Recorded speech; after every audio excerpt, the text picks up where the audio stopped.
14 मई 1657 पुरंदर किला, पुणे।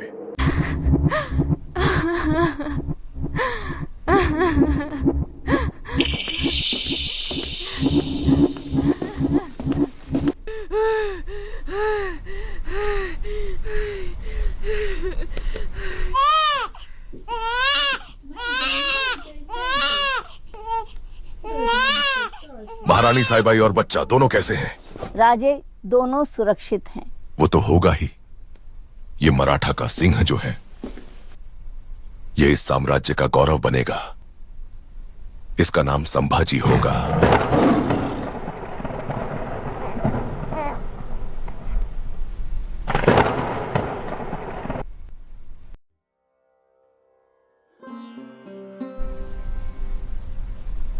केवल 2 वर्ष की उम्र में संभाजी की मां की मृत्यु हो गई थी। तभी से मैं इनका लालन पालन कर रही हूँ और अब समय आ गया है। अब से संभाजी को युद्ध कला के साथ साथ धर्म और न्याय भी सीखना होगा। आज से हम दोनों संभाजी की शिक्षा की देखभाल करेंगे।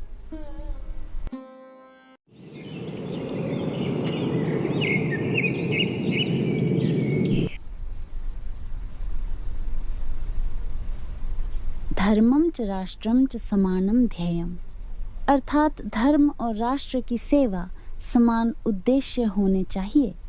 राजकुमार, तुम्हारी लगन देखकर ऐसा लगता है कि तुम अपने पिता शिवाजी महाराज से भी बड़ा इतिहास रचोगे। संभाजी बचपन से ही विलक्षण बुद्धि के धनी थे। हर काम वो पूरी निष्ठा और मेहनत से करते थे। बहुत कम समय में ही उन्हें संस्कृत, मराठी और फारसी भाषा का पूरा ज्ञान हो गया था।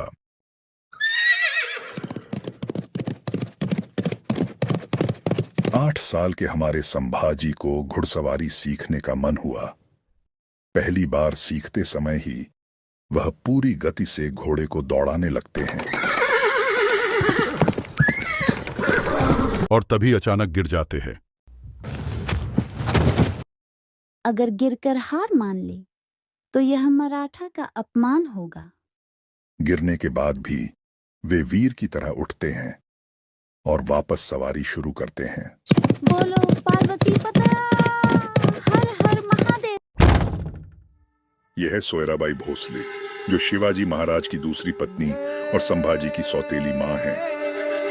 वो किले से संभाजी की घुड़सवारी देख रही हैं।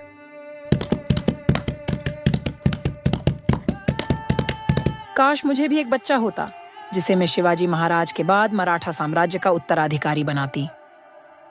संभाजी तलवारबाजी का अभ्यास कर रहे हैं। उनकी तेज और सटीक चालें, उनके चेहरे पर आत्मविश्वास हूबहू शिवाजी की तरह है। इधर संभाजी की सौतेली मां सोयराबाई बेचैन होकर अपने ही मन में कुछ सोच रही हैं। सबका ध्यान बस संभाजी की तरफ ही है। मैं समझ गई, जब तक मुझे पुत्र प्राप्ति नहीं होगी तब तक इस राज्य में मुझे कोई अहमियत और मान सम्मान नहीं देगा। मुझसे ज्यादा सम्मान तो संभाजी का होता है। सोयराबाई संभाजी की सौतेली मां होने की वजह से हमेशा से ही उनसे नफरत करती थी। उन्हें ऐसा लगता है कि संभाजी की वजह से कभी उनका होने वाला पुत्र इस मराठा साम्राज्य का उत्तराधिकारी नहीं बन सकता है। संभाजी की किस्मत में उनके बचपन से उनके खिलाफ काफी लोग उनके ही अपने महल में मौजूद थे, लेकिन उनकी हिम्मत और साहस उन्हें हर चुनौती से इन सब से पार ले जा रही थी। रात का समय। संभाजी अपने पिता शिवाजी महाराज के पास जाते हैं।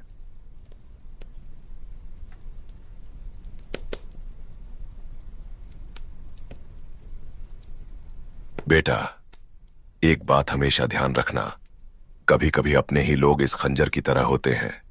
रहेंगे तो तुम्हारे साथ, पर कब उनसे हमें जख्म मिल जाएगा पता नहीं चलने देंगे। पिताजी, जब तक आपकी तलवार और आपके विचार मेरे साथ हैं, कोई मेरा कुछ नहीं बिगाड़ सकता।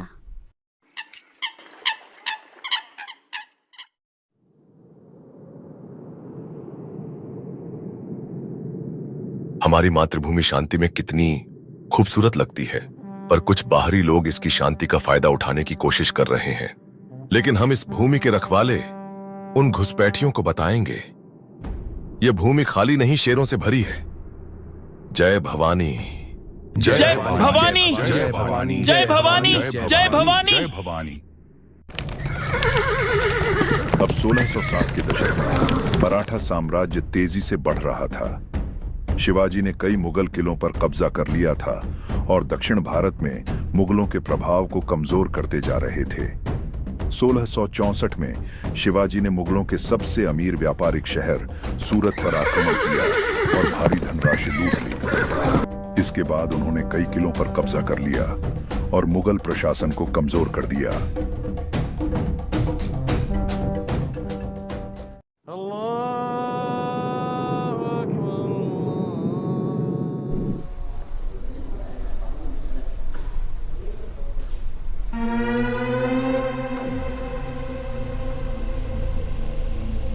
शिवाजी को रोकना होगा, नहीं तो यह मराठा आग पूरे हिंदुस्तान को जला देगी। अब तक मुगल शहंशाह औरंगजेब को एहसास हो गया था कि अगर शिवाजी को रोका नहीं गया तो मराठा साम्राज्य की ताकत और बढ़ जाएगी और मुगलों का भारत से नामो निशान जल्द ही मिट जाएगा। औरंग ने कुछ युद्ध लड़े। मुगलों और मराठों के बीच लंबे समय तक संघर्ष चला।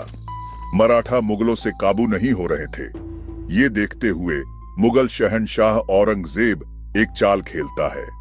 सन 1665 में शिवाजी के साथ पुरंदर की संधि कर लेता है।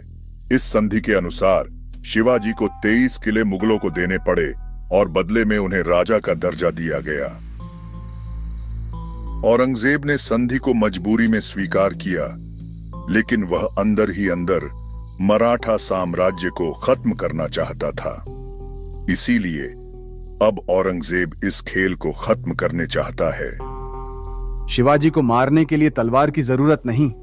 अगर हम उन्हें चालाकी से मुगलों की सेवा में झुका दिया जाए तो मराठा ताकत धीरे धीरे खुद ही खत्म हो जाएगी। अब एक जाल बिछाया जाए। शिवाजी को मुगल शहंशाह का एक सुलह का निमंत्रण भेजा जाए। बेशक, जहां तलवार नहीं वहां राजनीति काम करती है। सन 1666 में औरंगजेब शिवाजी को आगरा बुलाने का निमंत्रण भेजता है। इस निमंत्रण में लिखा था कि उन्हें मुगलों की सेवा में एक बड़ा ओहदा दिया जाएगा और शिवाजी को दक्षिण भारत का सूबेदार बना दिया जाएगा। जिसके बाद अगले दिन शिवाजी अपने 9 साल के बेटे संभाजी के साथ घोड़े से आगरा की ओर चल देते हैं।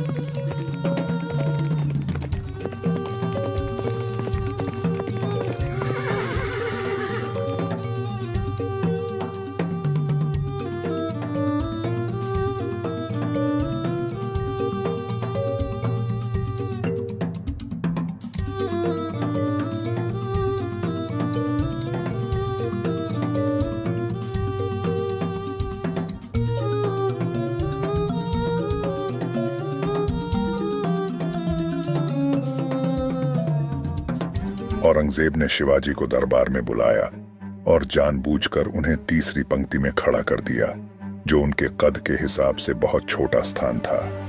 आप हमारे साथ अच्छा बर्ताव नहीं कर रहे हो। मुझे पता है आपने जानबूझकर मुझे नीचा दिखाने के लिए ये सब किया। कैसे मुगल बादशाह हो आप? इस तरह का अपमान हम बर्दाश्त नहीं करेंगे। यह एक बड़ा अपमान था, क्योंकि हिंदू राजा आमतौर पर दरबार में ऊंचे दर्जे पर बैठते थे।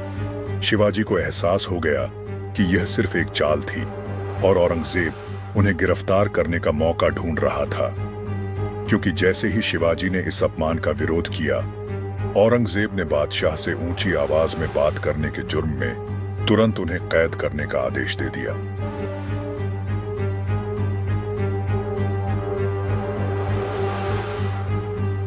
शिवाजी और उनके पुत्र संभाजी को आगरा के किले में बंद कर दिया गया, जहां उनकी हर हरकत पर नजर रखी जाती थी।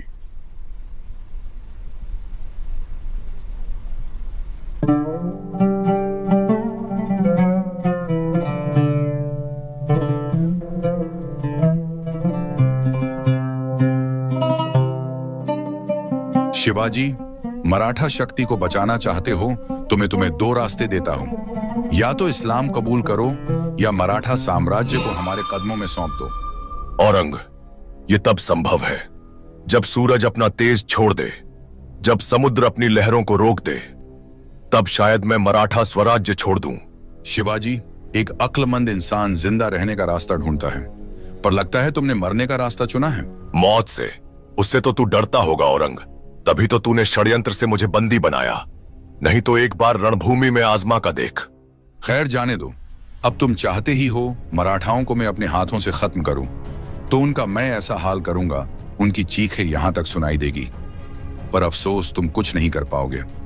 औरंगजेब चाहता था कि या तो शिवाजी इस्लाम कबूल करें या मराठा शक्ति को खुद ही उसको सौंप दे, लेकिन शिवाजी औरंगजेब की दोनों शर्तों के खिलाफ टिके रहे।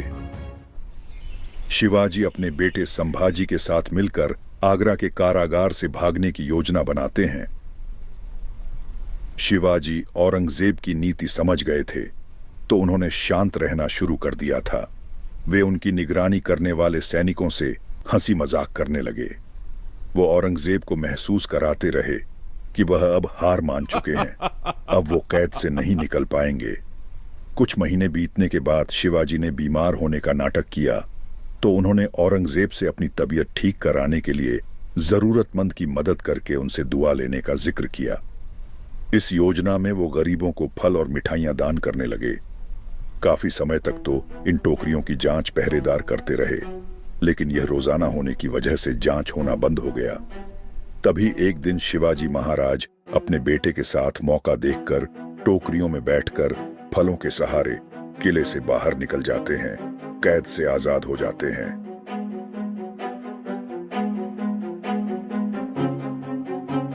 इस तरह दोनों आगरा से निकलने में कामयाब रहे।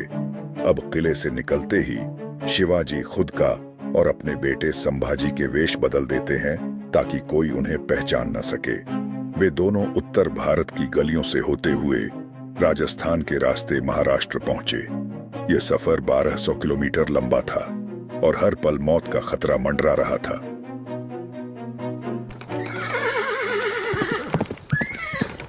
आखिरकार कई महीने बाद वे रायगढ़ लौटे। आगरा से आने के बाद शिवाजी ने अपने बेटे संभाजी को युद्ध कला, राजनीति और कूटनीति की शिक्षा के लिए राजा जय सिंह के पास भेजा।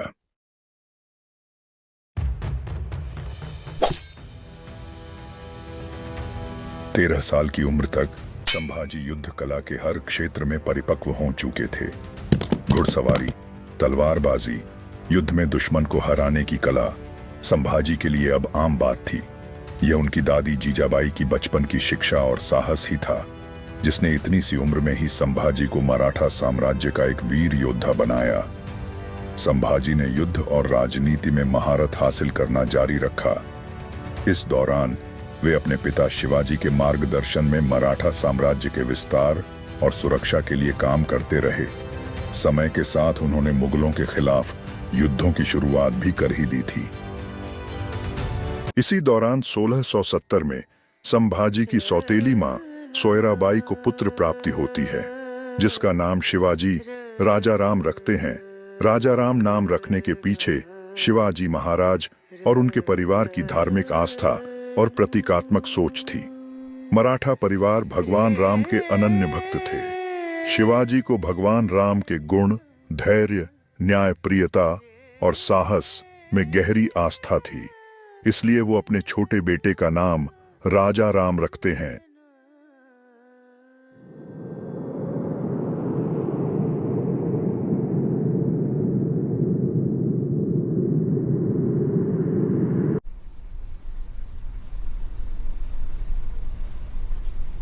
संभाजी, अब तुम्हारी परीक्षा का समय आ गया है। अब तुम्हें अकेले दुश्मनों का सामना करना है। 1672 में शिवाजी ने अपने बेटे संभाजी को मुगलों के खिलाफ पहली बड़ी लड़ाई के लिए भेजा।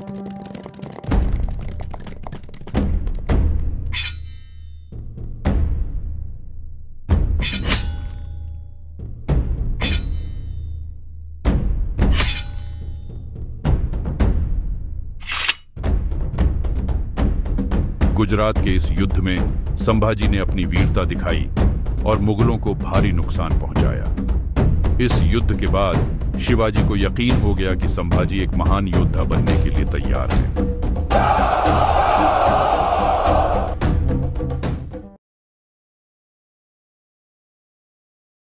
अब समय आ गया है कि हम अपने साम्राज्य को और मजबूत करें। संभाजी अब लगभग 17 वर्ष के हो चुके हैं। इस साम्राज्य को आगे बढ़ाने के लिए हमने संभाजी का विवाह करने का फैसला लिया है। उनका विवाह पिलाजीराव शिर्के की बेटी येसुबाई से तय हुआ है। यह गठबंधन हमें शक्ति देगा और आने वाले संकटों से सुरक्षित रखेगा।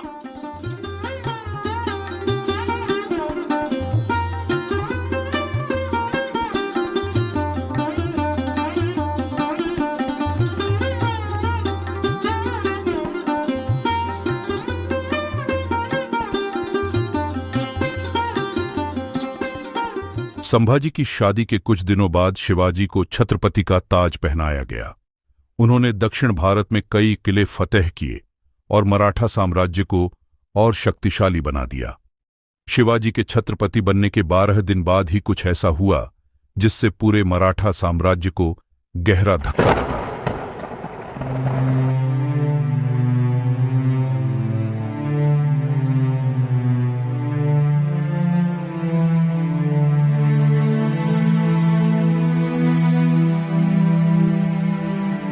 शिवा, याद रखना, स्वराज्य केवल एक राज्य नहीं है, ये हमारे लोगों से किया गया वचन है। इसकी रक्षा करना हर कीमत पर। आई, आपने हमेशा मुझे रास्ता दिखाया है। आपके जाने के बाद मुझे राह कौन दिखाएगा? दुश्मनों से कैसे लड़ पाऊंगा? तू अकेला नहीं है शिवा, अब संभा भी तेरा साथ देगा। समझना, मैं ही तुम्हारे साथ हूँ। संभा, तुझे मैंने बचपन से वीर बनते देखा है। याद रखना, स्वराज्य को बचाने के लिए हर बलिदान देना पड़े तो पीछे मत हटना। तू मराठा साम्राज्य की एक मजबूत ढाल और तलवार है। आई, मैं वचन देता हूँ, आपके स्वराज्य की रक्षा अपने प्राणों से बढ़कर करूंगा। कोई दुश्मन इसे छू भी नहीं पाएगा। जीजाबाई की आंखें धीरे धीरे बंद हो जाती हैं। शिवाजी और संभाजी के चेहरे पर गहरा दुख छा जाता है। उस रात रायगढ़ ने अपनी जननी को खो दिया, लेकिन जीजाबाई का आशीर्वाद शिवाजी और संभाजी के साथ साथ उस परिवार के हर कदम में उनके साथ रहा।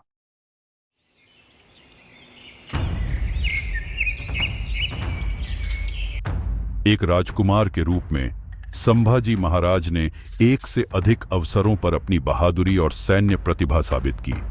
1675 से 1676 के दौरान उन्होंने सफल अभियान का नेतृत्व किया। इस अभियान में उन्होंने बहुत कम सेना के साथ पोंडा किले पर अपनी रणनीतिक बुद्धि से चढ़ाई कर मुगलों को मौत के घाट उतार दिया।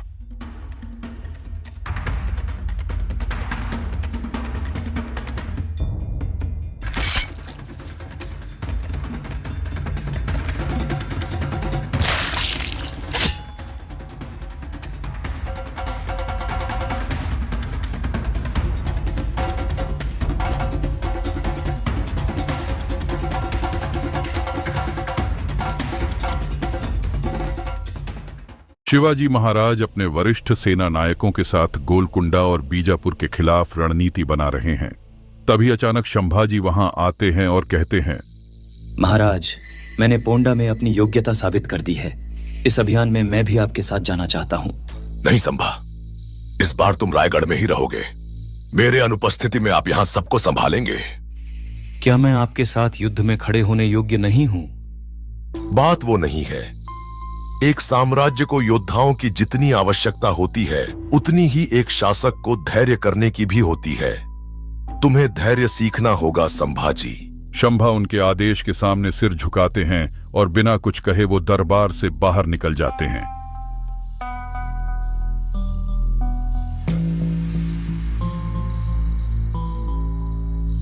राजकुमार, मैं आपकी आंखों में उठता तूफान देख सकता हूं। क्रोध को अपनी बुद्धि पर हावी मत होने दीजिए। बुद्धि? क्या बुद्धि यही है कि मैं रायगढ़ में एक पिंजरे में बंद शेर की तरह बैठा रहूं? वे मुझे अभी भी सिर्फ एक अयोग्य बालक समझते हैं जो उनके योग्य नहीं है। नहीं, ऐसा नहीं है। बस तुम्हारे पिता सिर्फ तुम्हारी रक्षा करना चाहते हैं राजकुमार। बस अब समझ गया मैं। अगर रायगढ़ को मेरी जरूरत नहीं तो मुझे भी रायगढ़ की कोई जरूरत नहीं। जा रहा हूं वहां जो मेरी शक्ति का मूल्य समझेंगे।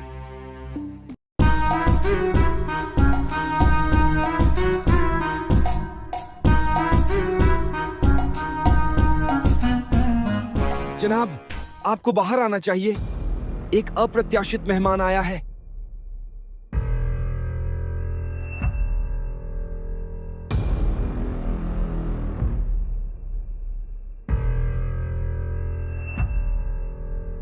युवराज संभाजी, मुझे यकीन नहीं हो रहा। या तो मैं सपना देख रहा हूं या फिर कहीं रायगढ़ तुम्हारी महत्वाकांक्षाओं के लिए छोटा पड़ गया है। मैं अपनी मर्जी से आया हूं दिलेर खान। अपनों ने मेरी कदर नहीं की। उनको दिखाना चाहता हूं मैं क्या कर सकता हूं। मुगल सल्तनत तुम्हारा स्वागत करती है राजकुमार। तुमने बहुत बुद्धिमानी का फैसला लिया है। इंशाअल्लाह हम मिलकर बड़े कारनामे करेंगे। संभाजी सिर हिलाते हैं, लेकिन उनकी आंखों में अनजानी बेचैनी झलकती है। उन्हें यह एहसास नहीं होता कि दिलेर खान की आंखों में वही शातिर चमक है जो किसी शिकारी की होती है जब शिकार खुद उसके जाल में चला आए। कई महीने बीत जाने के बाद मुगल सेना संभाजी के साथ दक्कन के भूपालगढ़ के किले पर आक्रमण कर देती है। भूपालगढ़ किला, जो मराठों का एक मजबूत गढ़ है, मुगलों की घेराबंदी में है, लेकिन मराठा सैनिक आत्मसमर्पण करने को तैयार नहीं है।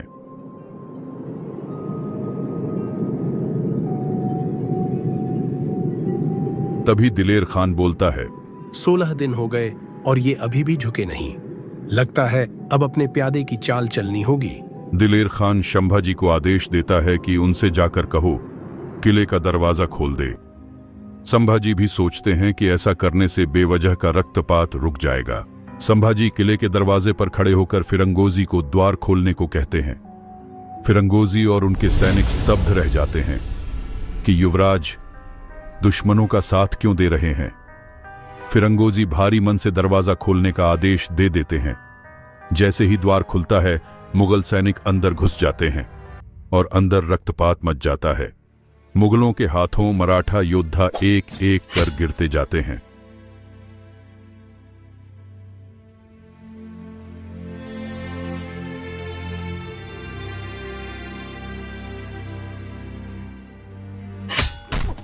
फिरंगोजी को पकड़कर दिलेर खान के सामने लाया जाता है। दिलेर खान अपने सैनिकों को आदेश देता है कि फिरंगोजी का हाथ काट दिया जाए, लेकिन संभाजी भय और क्रोध से कांप उठते हैं। वह दिलेर खान को ऐसा करने से रोक लेते हैं। बचे हुए मराठाओं को किले से बाहर निकाल दिया जाता है। जैसे ही इधर रायगढ़ में शिवाजी को यह बात पता चलती है कि संभाजी मुगल सल्तनत में शामिल हो गए हैं और अब मराठा किलों पर आक्रमण कर रहे हैं, तो उनकी आंखें गुस्से से लाल हो जाती हैं और तब वह सभी किलों को आदेश देते हैं, सुन लो सब, आज से यदि कोई भी मराठा किला संभाजी को दुश्मनों के साथ देखे तो उसे भी दुश्मन समझकर तोपें दाग दो। कोई राजकुमार स्वराज्य से बड़ा नहीं है। उधर मुगल शिविर में संभाजी अपने तंबू में अकेले बैठे हैं। उनका दिमाग सुन्न हो गया है, उनके हाथ कांप रहे हैं, उनके कानों में भूपालगढ़ में मरे हुए मराठा सैनिकों की चीखें गूंज रही हैं। उन्हें अब एहसास हो गया है, न वह मुगलों के हैं और अब न मराठों के। उन्होंने अपने जीवन की सबसे बड़ी गलती कर दी है। कुछ दिनों के बाद दिलेर खान के अत्याचार अब बढ़ते ही जा रहे थे। वो पास के आम लोगों के साथ लूटपाट और हिंदू औरतों के साथ गलत व्यवहार करने लगता है। और जब संभाजी ने उससे इस बात का विरोध किया तो वो भड़क उठा और बोला, तुम कौन होते हो मुझे रोकने वाले? मुझे जो अच्छा लगेगा वो मैं करूंगा। ये बात सुनकर संभाजी अब समझ गए थे कि दिलेर खान ने उन्हें सिर्फ एक मोहरा समझा।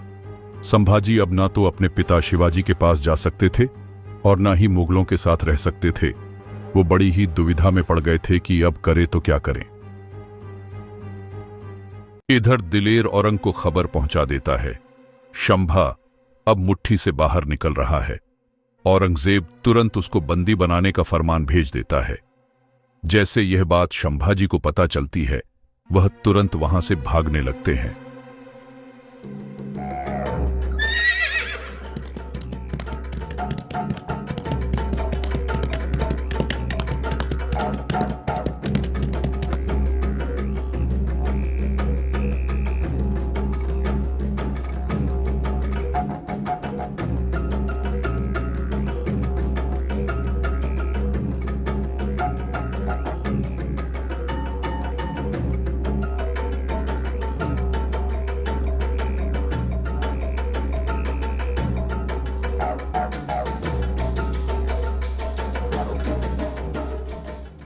संभाजी नदी पार करने के बाद घने जंगलों में पैदल सफर शुरू करते हैं। 3 दिनों का सफर तय करके बीजापुर के एक छोटे से गांव में जाते हैं, जहां संभाजी 10 दिनों तक रुकने के बाद महाबलेश्वर की पहाड़ियों को पार करते हुए पन्हाला किले पहुंचते हैं, जहां उनके कुछ भरोसेमंद साथी पहले से मौजूद थे। इस दौरान उनके मन में एक ही सवाल खटक रहा था। क्या पिताजी मुझे माफ करेंगे? हरगिज नहीं करेंगे शायद। मैंने जो गलती की है, इसकी सजा तो सिर्फ मृत्यु है। यहां तक सबकी नजरों से भी गिर चुका हूं मैं। पता नहीं सब लोग मेरे बारे में क्या सोच रहे होंगे। अब कोई नहीं अपनाएगा।